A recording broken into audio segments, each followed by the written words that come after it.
Mother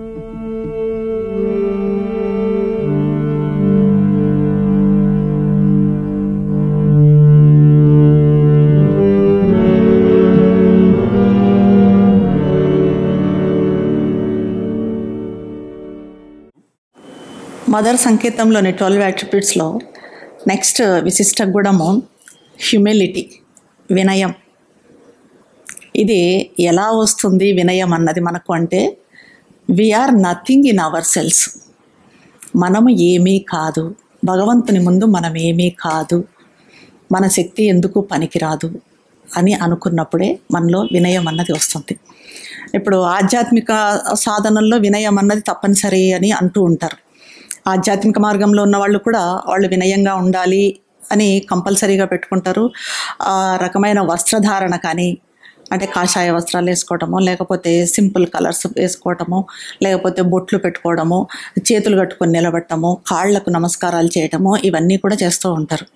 కానీ mother అంటారు, ఈ వినయం అన్నది ఎప్పుడూ తప్పుగానే అర్థం చేసుకోబడింది. వినయము అనంటే ఈ రకమైన వినయంగా ఉండటం కాదు.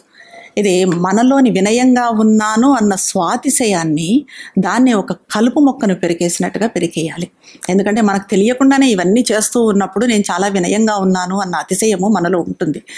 దీన్ని పూర్తిగా తీసివేసినప్పుడే మనలో ఈ వినయము అన్న లక్షణము బయటకు వస్తుంది అని చెప్పి అంటారు మదర్. మనము వినయంగా ఉండటము అంటే భగవంతుని పట్ల వినయంగా ఉండాలి, అందరి పట్ల వినయంగా ఉండటం కాదు. భగవంతుని పట్ల వినయంగా ఉన్నప్పుడు మనకు తెలియకుండానే ఆటోమేటిక్గా వినయం అన్నది మన నుంచి బయటికి వస్తుంది. అప్పుడు స్పాంటేనియస్గానే వినయంగా ఉంటాం. మనం ఇక్కడ పలానా చోట వినయంగా ఉండాలి, పలానా వాళ్ళ దగ్గర వినయంగా ఉండాలి అన్న అవసరం ఉండదు. అలాంటి సాధన చేయాల్సిన అవసరం కూడా ఉండదు. ఇంకా మనం చేసిన పనుల పట్ల, ముఖ్యంగా మనం సాధించిన విజయాల పట్ల గర్వంగా ఫీల్ అవ్వటము ఉండకూడదు. ఈ రకంగా గర్వంగా ఫీల్ అవ్వటం కానీ, మనల్ని మనం పొగుడుకోవటం కానీ చేశామంటే అది మన ప్రయత్నంలోని శక్తిని సగము తీసేస్తుంది. ఇది మన ప్రోగ్రెస్కి అడ్డుగా ఉంటుంది. ఈ రకమైన గర్వంగా ఫీల్ అవ్వటము, అతిశయంగా ఉండటము అని.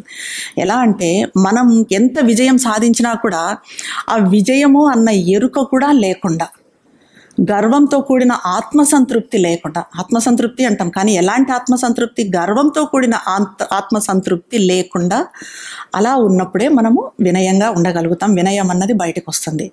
ఇప్పుడు మనలో ఒక ప్రత్యేకమైన ప్రజ్ఞ ఉంది, అసాధారణమైన ప్రజ్ఞ ఉంది, అలాగే అసాధారణమైన సామర్థ్యము ఉంది. దీని ముందు ఇదంతా కూడా మనకున్న ఈ ప్రజ్ఞ కానీ, సామర్థ్యం కానీ దివ్య చైతన్యం ముందు ఎందుకు పనికిరాదు అని మనం నిరంతరం అనుకుంటూ ఉండాలి. సరే, ఇలా అనుకుంటాము. మనలో అతిశయం అన్నది ఎంత సటిల్గా ఉంటుందంటే, ఇలా అనుకున్న వెంటనే అరే నేను ఎంత మంచి ఆలోచన చేశాను కదా, ఎంత వినయంగా నేను అనుకుంటున్నాను కదా, నేను గొప్ప కాదు అని అనుకుంటున్నాను, అంతా దైవాందే అని అనుకుంటున్నాను అని అనుకున్నామంటే మళ్ళీ మనము అందులోకి అహంకారంలోకి పడిపోయినట్టు. ఇది చాలా సటిల్గా ఉంటుంది. కాబట్టి ఈ స్వాతిశయము, అహంకారము అన్నది లేకుండా ఉండాలి. మనం ఎప్పుడు నిజాయితీగా, స్పాంటేనియస్గా ఉన్నప్పుడు భగవంతుని పట్ల కృతజ్ఞతగా, భగవంతుని గురించి ఎక్కువ ఆలోచిస్తూ, మదర్ గురించి ఎక్కువ ఆలోచిస్తూ ఉన్నప్పుడు ఆటోమేటిక్గా వినయం అన్నది మన నుంచి బయటికి వస్తుంది.